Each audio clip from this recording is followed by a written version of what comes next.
Ça ne rate pas sur Kivu Morning Post l'actualité du jour. Au sommaire, le procès de Joseph Kabila, ancien président de la RDC, se poursuit aujourd'hui, 21 août 2025, devant la haute cour militaire, une étape déterminante marquée par le plaidoirie.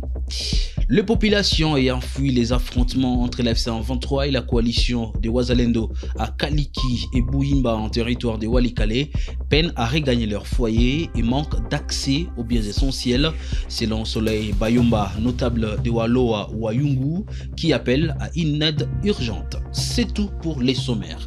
Messieurs, dames, vous êtes nouveaux sur la chaîne, n'oubliez pas surtout de vous abonner.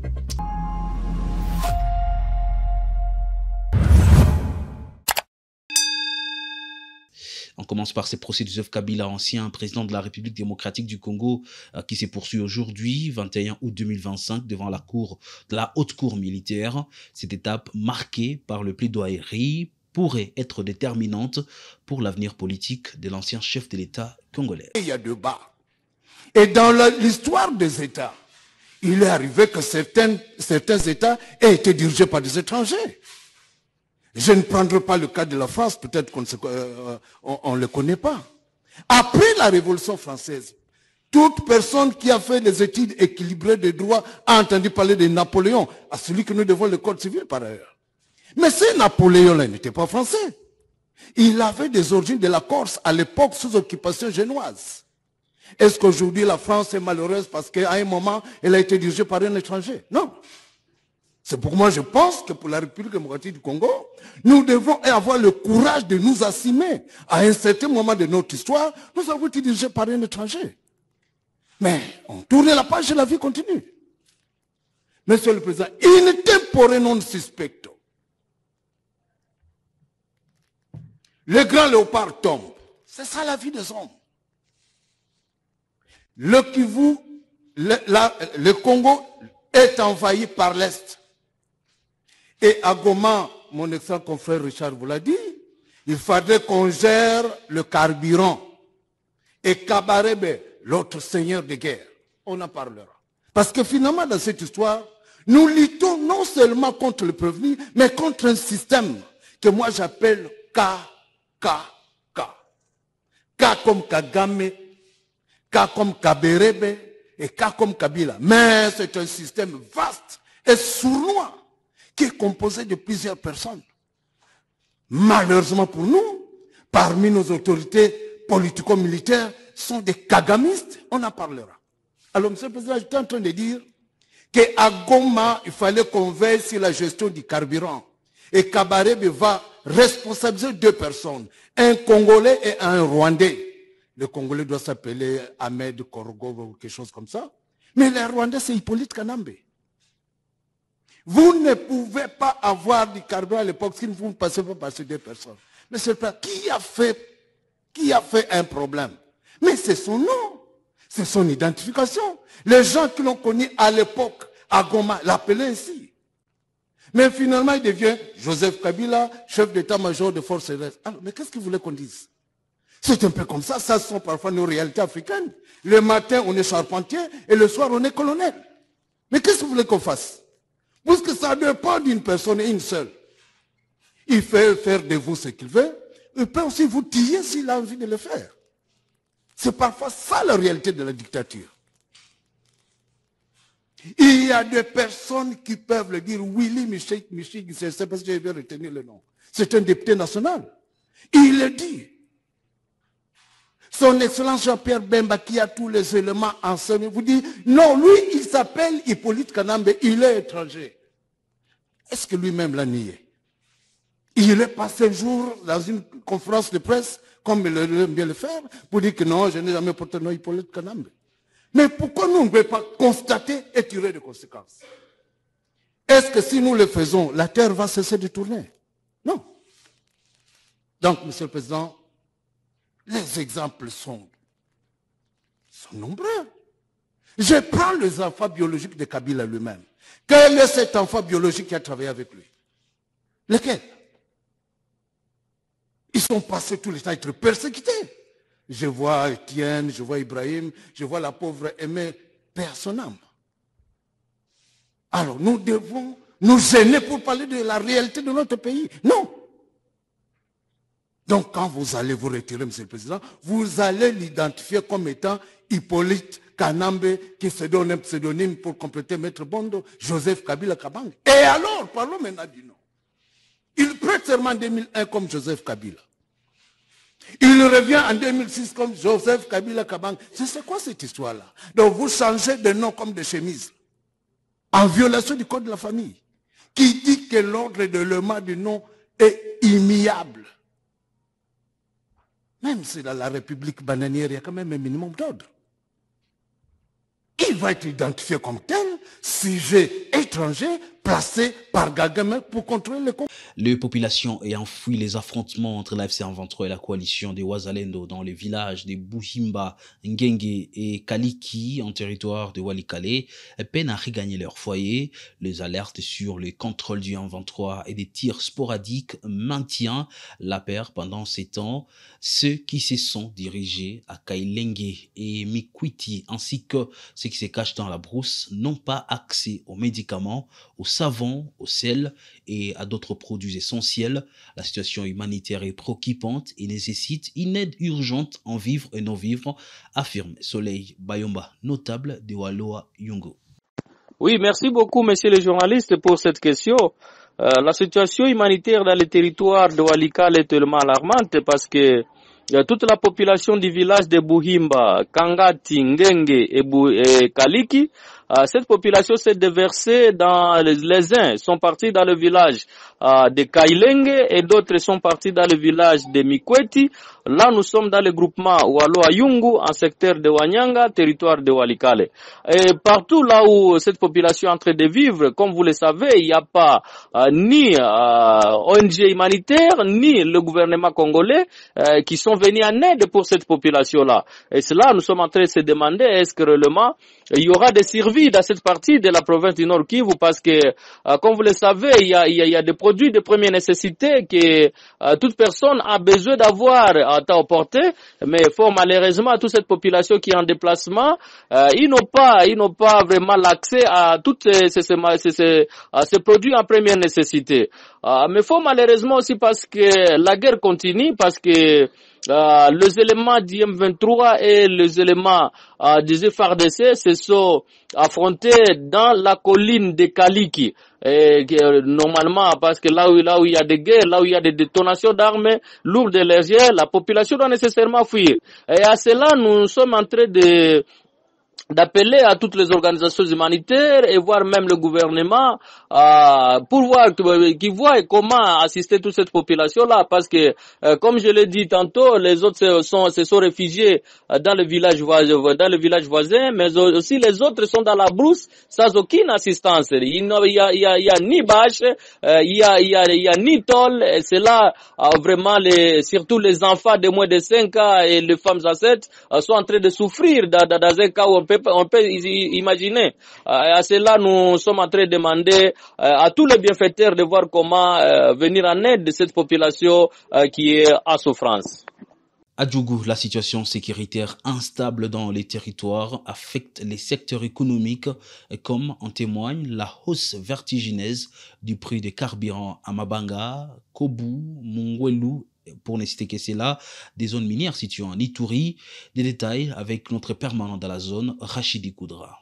D'après nos sources contactées, ce lundi 21 août, un litre de carburant qui se vendait à 4 000 francs se négocie actuellement à 20 000 francs congolais. Selon la société civile locale, cette hausse est justifiée par l'insécurité observée vers l'Opaïga Barrière, localité située sur la route nationale numéro 27, souvent théâtre des affrontements entre les FARDC et les mouvements rebelles CRP ou la milice Codeco, entraînant la coupure du trafic sur cette route d'intérêt capital pour la province. Quelques habitants contactés par Kivu Morning Post décrivent cette situation et appellent les autorités à intervenir rapidement. Joël Sengwe, un taximan de la route Bunyamungwalu, déclare: nous souffrons énormément, un litre devient 20 000 francs, la plupart des gens préfèrent marcher, ils ne prennent plus la moto. En tout cas, le gouvernement doit nous aider à rétablir la sécurité. Depuis 8 heures, je n'ai transporté personne.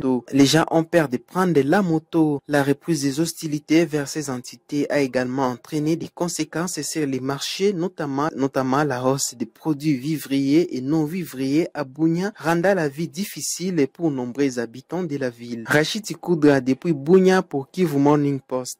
Le gouverneur du Tanganyika, Christian Kitungwa, a inspecté le 20 août les sites du futur grand port public à Kalemi, à Mutoa, accompagné d'une forte délégation. Il a souligné que ce hub multimodal comprendra un centre pétrolier et des espaces commerciaux. Ces projets créera également des milliers d'emplois et renforcera l'intégration régionale.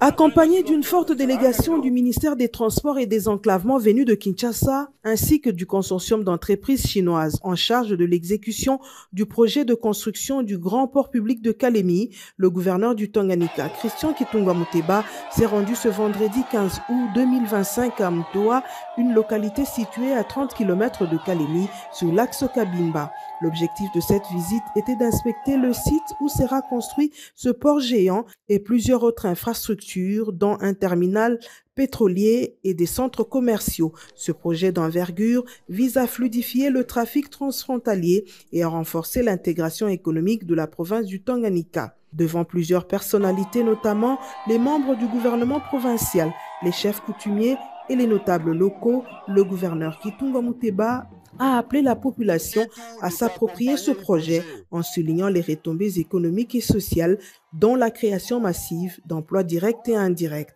Sur le champ, la population mobilisée a émis le vœu de voir le président de la République, Félix-Antoine Tshisekedi Tshilombo, venir personnellement poser la première pierre de cet ouvrage qui s'annonce ambitieux pour l'avenir du Tanganyika. Vous voyez que c'est pratiquement le début du commencement de projets de construction de grands ports. Je l'ai toujours dit chaque fois que l'option du Tanganyika qui conviendrait à la province, c'est l'option multimodale. Et donc aujourd'hui, nous sommes dans une première phase donc, par rapport au port ici à Mutoa. Et nous l'avons dit plusieurs fois et nous remercions le chef de l'État qui a permis que ce projet puisse se matérialiser. C'est l'espoir de la province du Tanganyika. Nous remercions aussi le VPM Jean-Pierre Bemba qui, d'arrache-pied, a travaillé et s'est battu pour que ce projet puisse se réaliser. Nos partenaires qui sont là, notamment Manon Lithium et le consortium créé. Donc, ce que nous promettons et nous demandons à la population, premièrement pour la population, c'est accompagner ce projet, le sécuriser parce que c'est un bébé pour nous, pour la province du Tanganyika. Le site concerné s'étend sur environ 40 hectares et sur place, les travaux préparatoires ont déjà démarré, notamment la construction de la base vie destinée à accueillir les équipes techniques et logistiques. Le chef de l'exécutif provincial du Tanganyika se veut rassurant quant à l'aboutissement du projet, affirmant que toutes les dispositions sont prises pour garantir son bon déroulement. Pour nous, c'est promettre l'accompagnement et permettre à ce que ce projet puisse réellement se matérialiser en accompagnant jour pour jour le travaux et la supervision jusqu'à ce que ce projet va devoir démarrer. Parce que l'implémentation de ce projet, il y a un début, il y a une fin.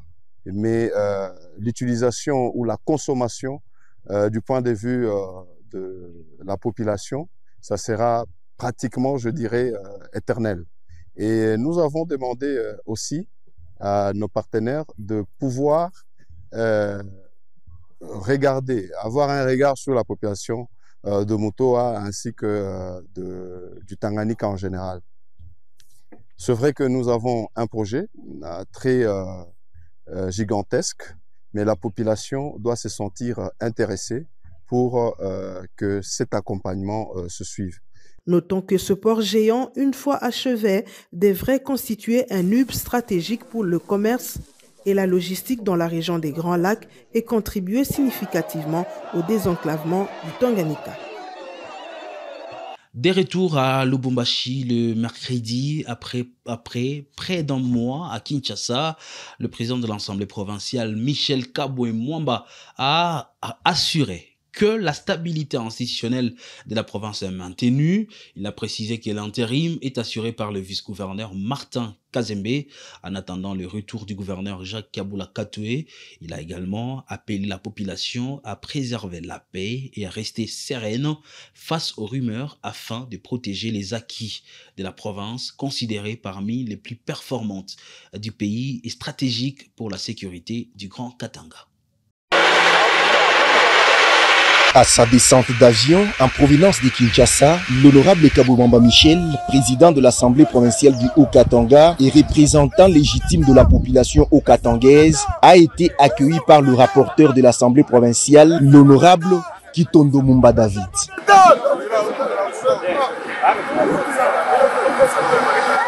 Absent de sa juridiction pendant un bon moment, le speaker de l'organe délibérant du Haut-Katanga a lancé un appel pressant au calme et à la paix. Il a invité ses concitoyens à maintenir la cohésion sociale et à soutenir les efforts de développement en cours. Nous sommes pendant la période de tumulte. Je leur demande de ne pas céder à tout ce qui est comme intimidation, de ne pas céder aux problèmes, aux racontars et aux quoi que ce soit. L'autorité de l'État est là. L'autorité de l'État existe et l'autorité de l'État doit rester. C'est que nous pouvons les rassurer encore davantage. C'est-à-dire, le gouverneur est à Kinshasa. Il y a un autre gouverneur, ou bien le vice-gouverneur, qui est en train d'assumer l'intérim. Le gouverneur, au moment opportun, il va rentrer, il va faire son travail. Nous demandons à tout le monde d'être serein, d'être calme. Nous ne pouvons pas interrompre l'élan que nous avons. Des retours de Kinshasa où il a brillamment soutenu sa thèse dans le cadre des hautes études stratégiques et de la défense, sanctionné par une grande distinction, le speaker de l'Assemblée provinciale du Haut-Katanga a regagné la ville de Lubumbashi, déterminé à poursuivre son engagement au service de la population conformément à la vision du chef de l'État Félix-Antoine Tshisekedi Tshilombo. Il a réaffirmé son attachement aux valeurs de paix, de progrès et de bonne gouvernance. Le mandataire spécial du chef de l'État, Martin Kabouya Mulumba, a visité la province du Congo central pendant 7 jours. Il a évalué l'avancement des projets stratégiques initiés par le chef de l'État. Ce projet, axé sur le développement socio-économique et industriel, sont gérés par l'Agence congolaise des travaux ACGT. Suivez d'ailleurs ici en image. Mandaté par le président de la République, M. Martin Kabouya Mulumba, son chargé des infrastructures et suivi des projets des partenaires techniques et financiers, vient d'effectuer une importante mission d'évaluation des projets mis en œuvre respectivement à Matadi, Tchela, Singini, Boma et Mwanda. Il était question pour lui d'évaluer le niveau d'exécution de ces projets stratégiques, socio-économiques et industriels, parmi lesquels certains sont réalisés sous l'encadrement de l'Agence congolaise des grands travaux. Le mandataire a visité, accompagné du directeur provincial adjoint de l'ACGT au Congo central, Babi Koundou, la route nationale numéro 12, où s'effectue le projet de construction et réhabilitation de la route Materne-Tchela-Singini jusqu'au village qui porte le mausolée du président Kasavubu. Il a également été sur le projet de construction de la route de la Passion jusqu'à Nkamba, la Nouvelle Jérusalem, où il a été reçu par le chef spirituel de cette église. Le mandataire a également visité la route du littoral ainsi que le site du port en eau profonde de Banana sous la conduite de la mission de contrôle de l'Agence congolaise des grands travaux. Quatrième projet visité, le projet de construction de la route Mwanda-Yema qui mène vers l'Angola à travers l'enclave de Cabinda. Longue de 27 km, elle sera construite sous le mode concession par la firme Vaste Réseau des Services au Congo qui a gagné le marché. Ce projet va commencer incessamment. Cinquième et dernier projet visité, la boucle de Kisantu, longue de 4 km 200, en construction par l'entreprise SIC, sous le contrôle et la surveillance mixte ACGT Office de route OVD. Ce projet vise à améliorer la circulation au sein de cette cité de Kisantu. À noter que lors de cette dernière visite, la délégation a été rejointe par les directeurs provinciaux de la SNEL, de la Régie des eaux, ainsi que du ministre provincial des ITP de la province du Congo central. La première ministre de la République démocratique du Congo, Judith Suminwa Tuluka, poursuit son séjour officiel à Yokohama, où elle a rencontré jeudi son homologue ivoirien Robert Mambé. Lors de cet échange, les deux dirigeants ont discuté des efforts conjoints pour favoriser la paix. En République démocratique du Congo, la Côte d'Ivoire s'engage à accompagner la RDC dans ses initiatives pour stabiliser la région et promouvoir les dialogues. C'était important de pouvoir avoir cette rencontre avec Excellence Monsieur le Premier ministre de la Côte d'Ivoire, parce que ça nous a permis encore une fois de renforcer nos liens, les liens entre nos deux pays en échangeant. Nous avons parlé de la coopération bilatérale entre nos deux pays et nous nous sommes fixés pour tenir le plus rapidement possible la prochaine commission mixte qui va nous permettre d'avancer dans un certain nombre d'accords. Alors, quel est le sentiment que vous avez de vous rencontrer ici à Yokohama, hors du continent africain, pour parler des problèmes entre Africains? C'est une plateforme qui nous est accordée par le Japon et je pense que c'est important aujourd'hui de marquer le pas, de montrer que l'Afrique a une position importante au sein du développement, pour le développement du monde, parce que nous avons aujourd'hui une place prépondérante. Nous avons beaucoup à apporter, chacun, nous, la RDC en tant que pays solution pour les questions environnementales ou la transition énergétique, mais la Côte d'Ivoire aussi, avec tout son potentiel au niveau de l'agriculture, tout comme la RDC, je pense que nous sommes des pays aujourd'hui qui avons un potentiel énorme à apporter pour le développement de la planète. Monsieur le Premier ministre, est-ce qu'on va se tromper si on dit que ça a été un rendez-vous du donner et du recevoir? C'est un rendez-vous de partage parce que nous avons beaucoup de choses à partager en commun. La RDC est un pays majeur en Afrique et c'est toujours avec beaucoup de plaisir que nous échangeons sur les expériences que nous pouvons partager parce que nous avons beaucoup de choses à partager ensemble. Nous avons une configuration environnementale, géologique et économique qui nous permettent d'avoir des repérages qui projettent notre développement dans un contexte d'échange fraternel. C'est pourquoi la mobilisation de la commission mixte entre la Côte d'Ivoire et la RDC sera un atout majeur dans les échanges que nous avons envisagés. Monsieur le Premier ministre, le thème du TICAD 9 est co-créer des solutions pour l'Afrique. Alors, est-ce que l'on peut, au regard de ce que vous avez dit, nous attendre à ce que Côte d'Ivoire et RDC joignent leur expérience pour apporter à cette co-création des solutions communes? Mais il est de notre intérêt de le faire parce que il n'y a pas de développement sans la paix. Et ce que nous demandons pour tous nos pays africains, c'est la paix, la stabilité, pour avoir l'opportunité de nous projeter dans des perspectives beaucoup plus heureuses pour nos populations. Deuxième question, est-ce que nous pouvons compter sur la Côte d'Ivoire dans la recherche de la solution sécuritaire que traverse aujourd'hui la RDC? La Côte d'Ivoire, avec le président Lassane, est un pays qui est toujours aux côtés de la recherche de solutions pour apporter la paix et le développement dans tous nos pays africains.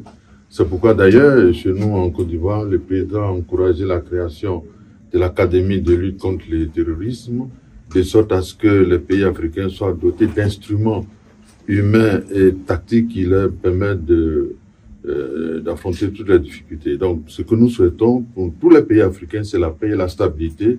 Et nous recherchons cela pour les pays amis comme la RDC et tous les pays qui sont voisins de la RDC. Merci, Excellence. Merci. RDC Chine, le vice-premier ministre Jacquemain Chabani a reçu l'ambassadeur de Chine Zhou Bin le 20 août. Cette rencontre prépare le forum des coopérations internationales sur la sécurité publique qui se tiendra du 16 au 18 septembre 2025 en Chine. Le forum axé sur la coopération sécuritaire permettra au VPM Jacquemain de discuter avec son homologue chinois Wang Songhong.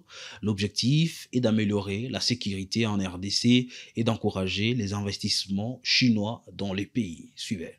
Cette rencontre, j'ai surtout transmis à M. le vice-premier ministre de l'Intérieur une invitation de son homologue chinois pour la participation de son Excellence Monsieur le VPM à un forum en matière de sécurité publique organisé par la Chine en septembre et une rencontre entre Monsieur le VPM et le ministre chinois de la sécurité publique.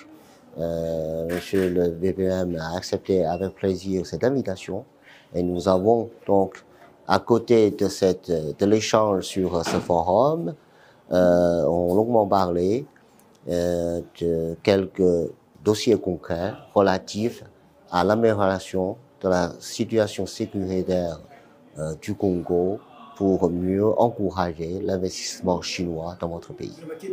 En fait, nous avons toute la confiance, tout d'abord en l'avenir du développement du Congo, et nous avons aussi cette confiance en la partie congolaise de bien protéger les investissements chinois et les businessmen. Et c'est tout pour l'essentiel de l'actualité sur Kivu Morning Post. La référence des informations à l'Est de la République démocratique du Congo, c'est ici, Kivu Morning Post.